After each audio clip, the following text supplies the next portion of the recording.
15 August ঘিরে নিষিদ্ধ আওয়ামী লীগ ও এর অঙ্গ সংগঠনের প্রস্তুতি সভা থেকে 53 নেতাকর্মীকে আটক করেছে রাজধানীর ভাটারা থানা পুলিশ। বৃহস্পতিবার রাত 9টার দিকে ভাটারা থানার একটি আবাসিক এলাকার এম ব্লকের 28 নম্বর সড়কের একটি ভবন থেকে আটক করা হয় তাদের।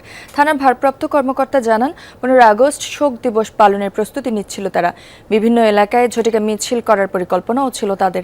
এ সময় তাদের কাছ থেকে বেশ কিছু প্লেকার্ড ও ব্যানার উদ্ধার করা হয়। পুলিশের দাবি, ঢাকা শহরের বিভিন্ন স্থানে সহিংসতা করারও পরিকল্পনা ছিল সমবেত ব্যক্তিদের।